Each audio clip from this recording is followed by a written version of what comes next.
രാവിലെ സൂര്യൻ ഉദിക്കുന്നതിന് മുന്നേ കുളിച്ചൊരുങ്ങി എമ്പുരാൻ കാണാനായിട്ട് നമ്മൾ നേരെ ആലപ്പുഴയിലുള്ള പങ്കജ് തിയേറ്ററിലേക്കാണ് പോയത്. ഞാൻ മാത്രമല്ല എന്റെ കൂട്ടത്തിൽ കൃഷ്ണ ഉണ്ണിയണ്ണനും ഉണ്ടായിരുന്നു. ഈ തിയേറ്ററിൽ ഫസ്റ്റ് ഷോയ്ക്ക് സീറ്റ് നമ്പർ അനുസരിച്ചൊന്നും അല്ല കേട്ടോ ഇരിക്കാൻ വേണ്ടി പറ്റുന്നത്. ആദ്യമേ ഉന്തി തള്ളി കയറുവാണെങ്കിൽ നല്ല സീറ്റിൽ എവിടെയെങ്കിലും ഇരിക്കാൻ വേണ്ടി പറ്റും. 6 മണിയുടെ ഷോയിൽ ഏറ്റവും ഫ്രണ്ടിൽ ക്യൂവിൽ നിൽക്കാൻ വേണ്ടിയിട്ട് 5:20 നമ്മൾ എത്തിയപ്പോൾ നമ്മൾ കണ്ട കാഴ്ച നമ്മുടെ ഫ്രണ്ടിൽ ഒരു 150 പേര് ക്യൂവിൽ നിൽപ്പുണ്ടായിരുന്നു. ലേഡീസിന് വേണ്ടി ഞാനൊരു ക്യൂ തന്നെ അവിടെ സ്ഥാപിച്ചു. അതിനകത്ത് ഞാനും എന്റെ അനിയത്തി മാത്രമേ ഉണ്ടായിരുന്നുള്ളൂ. ജീവനും കൊണ്ട് ഓടുന്ന നടക്കാരുന്ന ആൾക്കാർ അതിന് വേണ്ടിയിട്ട് നല്ലൊരു സീറ്റ് കിട്ടാൻ വേണ്ടിയിട്ട് ഇടിച്ചു കയറിയത്. എന്തോ ഭാഗ്യത്തിന് നമുക്ക് അത്യാവശ്യം തിരക്കേടില്ലാത്തൊരു നല്ല സീറ്റ് കിട്ടി. നീട്ടി വരച്ചൊരു വര കണക്ക് സീറ്റ് കിട്ടാത്തവരെ ലാസ്റ്റ് നിലത്തേക്ക് കുത്തിയിരുന്നു.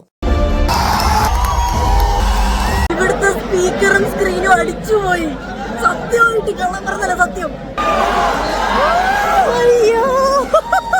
ക്ലൈമാക്സ് എടുക്കാറായ ടൈമിലായിരുന്നു ഇവിടുത്തെ സ്ക്രീനും സ്പീക്കറും കൂടെ ഒരുമിച്ച് സ്റ്റക്കായി പോകുന്നത്. എന്തോ ടെക്നിക്കൽ എറർ ആയിരുന്നു. പിന്നെ ഒരു 5 മിനിറ്റ് കഴിഞ്ഞപ്പോൾ തന്നെ അതങ്ങ് റെഡിയായി. ഇതിയുടെ വിളയാട്ടം അല്ലാണ്ട് അതിനിപ്പോ എന്താ പറയാ. ഫസ്റ്റ് ഷോ സിനിമ കണ്ടവരൊക്കെ കമന്റ് ഇടാൻ മറക്കണ്ട. എനിക്ക് എന്താണെങ്കിലും സിനിമ ഇഷ്ടമായി, അടിപൊളിയായിരുന്നു. ഫുൾ വീഡിയോ റിയാക്ഷൻ ഉടനെ തന്നെ യൂട്യൂബ് ചാനൽ അപ്ലോഡ് ആക്കുന്നതാണ്. ഒന്ന് എഡിറ്റ് ചെയ്ത് തീർത്തോട്ടെ. അപ്പൊ വീഡിയോ ഇഷ്ടമെങ്കിൽ സബ്സ്ക്രൈബ് ചെയ്യാനും കമന്റ് ചെയ്യാനും മറക്കണ്ട. Love you all, by.